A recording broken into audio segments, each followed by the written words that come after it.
ዛሬ ቆየት ያለ ገጠመኝ ነው ማጫወታችሁ።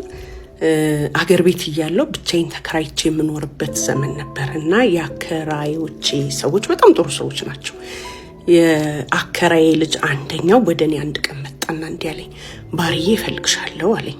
ያው እንግዲህ ቲክቶክ ላይ ነው ትንሽ ቀላይ ማለት እድል ያገኘሁት እና ባርዬ እፈልግሻለሁ ለቁም ነገር ላውራሽ ሲለኝ እሺ ምንድነው ምናምን ምን ፈለግ አልኩት። እኔ በቃ ደብሮኛል፣ በጣም ደብሮት ነው የመጣው፣ ራሴን ላጠፋ ነው የምፈልገው፣ ኑሮ ሰለቸኝ፣ ህይወት ትርጉም አጣሁ ምናምን ብሎ ማት ምሬት ነገረኝ። ከዛ እየቀለደ መሰለኝና ታዲያ ለመሞት እኮ እኔ ጋር መምጣት የለብህም ያው ለመንገዱ ምናምን አልኩት። የምሬ ነው ብሎ አለቀሰብኝ። ከዛ ደነገጥኩ። አይ ይሄን ሰው መስማት አለብኝ ማለት ነው አልኩና ምን ሆነ ነው? እሺ ንገረኝ፣ ተረጋጋና አስረዳኝ፣ አውራኝ አልኩት። ከዛ እንዴት መሰለሽ ያው ታውቂያት የለ ገርል ፍሬንዴን አለኝ። አጋጣሚ ያውቃታለሁ። አዎ በቃ አልፈልግም፣ አይነን ማየት አልፈልግም፣ ከዚህ በኋላ እኔ እናንተ ምንም ነገር የለንም አለችኝ። ያለሷ ህይወት አልፈልግም፣ በቃ ይመሰለቸኝ ምናምን አለ። እዛ አረጋጋሁት። አይዞ ምናምን አልኩና ይኸውልህ አንተ እኮ ትበልጣለህ ከሁሉ ነገር፣ አገኘውም አጣውም ከምትለው ትበልጣለህ። እግዚአብሔር ሲፈጥር የህይወት ቫልዩ ይሄ ነው።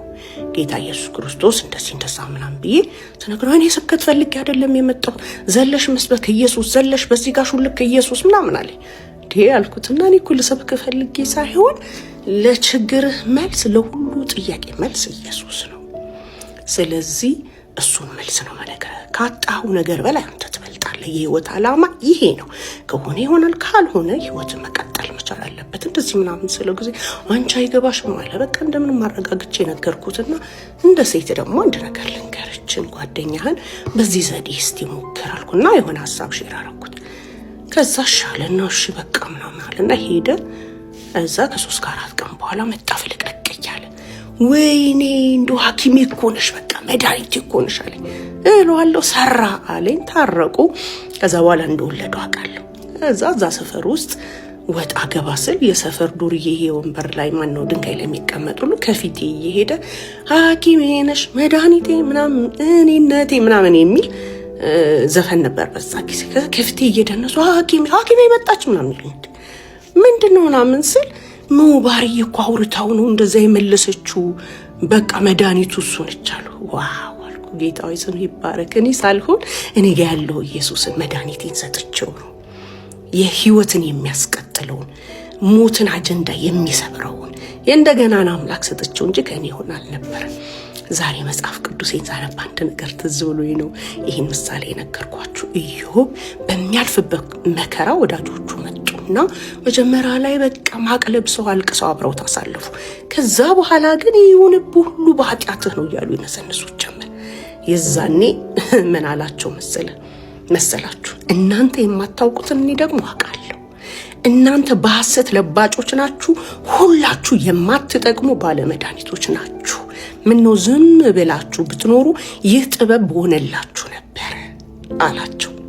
እንደገና እናንተ የምታደክሙ አጽናኞች ናችሁ አላቸው። አይገርም? ሰው በመከራ በሚያልፍበት ለምን እንደሚያልፍበት እኛ ላይገባን ይችላል። ከኛ ግን የሚጠበቀው መድኃኒት የሆነው ኢየሱስን መስጠት ብቻ ነው። እነዚህ አጽናኞች ናቸው። የሚናገሩት ቃል የተከሸነ ነው።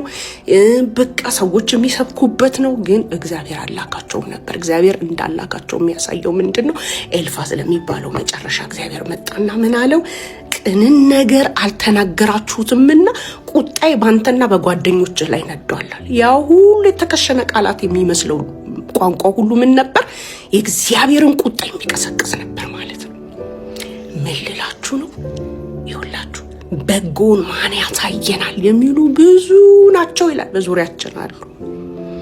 ከመኖር ሞትን የሚመርጡ በህይወት ስትራግል ላይ የሚያልፉ ብዙ መከራ ጭንቅ ሆነባቸው ግራ የገባቸው እንደዚህ አይነት ሰዎች ወደ ህይወታችን ወደ ዙሪያችን ሲመጡ ምንድነው መልሳችን? የማንጠቅም ባለመድኃኒቶች ነን ወይስ መድኃኒት የሆነውን ኢየሱስን እየሰጠን ከገመድ እናስጥላለን፣ ከመርዝ እናስጥላለን፣ ከዝሙት ከርኩሰት እናስጥላለን?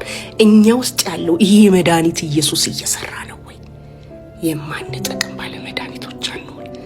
ዛሬ መጽሐፍ ቅዱሴን ሳነብ ራሴን ቻሌንጅ ስላደረገኝ ነው። ሰዎች በዙሪያችን በብዙ የሚያልፉ ሲመጡ ስለሚያልፉብን ነገር ላይ ገባን ይችላል። እኛ ጋር ያለው ኢየሱስ ግን ያድናል። እኛ ጋር ያለው መድኃኒታችንን ግን ለሰዎች እንስጥ።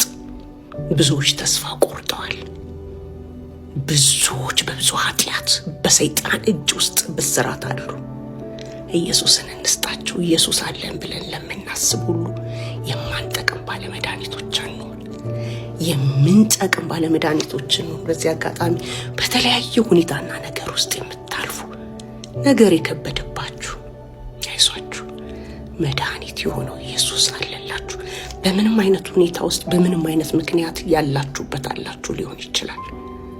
እግዚአብሔር ተስፋችሁ የሞትን ወጥመድ የሚሰብር ካለችሁበት መከራ ማውጣት የሚችል ምርጫ የሌለው የሁሉ መልስ ኢየሱስ ብቻ ነው።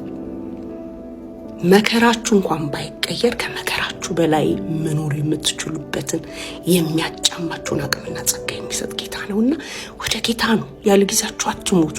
ባጣችሁት ነገር ተስፋ አትቁረጡ። የህይወት ዓላማ ለእግዚአብሔር መንግስት ለትልቅ ቁም ነገር የተጠራን ሰዎች ነንና ያ ትልቅ ዓላማ ሲገባችሁ ምንም ነገር ያጣችሁ ብትኖሩ እሱም ብቻ ሳታጡ ዘላለማችሁን አቅንታችሁ መሄድ ምርጫችሁ እንደሚሆን እርግጠኛ ነኝ። ስለዚህ ነው ወደ ኢየሱስ ተስፋ የቆረጣችሁ፣ ግራ የገባችሁ፣ የታመማችሁ ተስፋ በቃል አይደል ሞት ይሻላል አላችሁ። የህይወት ሽታ ኢየሱስ ነው። ወደ ኢየሱስ ነው። የማንጠቅም ባለመድኃኒቶች አንሁን። ተባረክ። ወዳችኋለሁ። በምድር ላይ ህይወት ብርቱ ሰልፍ ነው። ግን ደግሞ ህይወት ጦርነት ብቻ አይደለችም፣ ድልም አላት። ድል ደግሞ ያለ ትግል አትገኝም። ህይወትን ተናፋቂና ባለ ተስፋ ያደረጋት ገና በእጃችን ያልገቡ በረከቶች፣ ከጦርነት በኋላ የሚገኙ ምርኮች ስላሉባት ነው። ፈረስ ለጦርነት ቀን ይዘጋጃል፣ ድል ግን ከእግዚአብሔር ዘንድ ነው ይላል ቃሉ።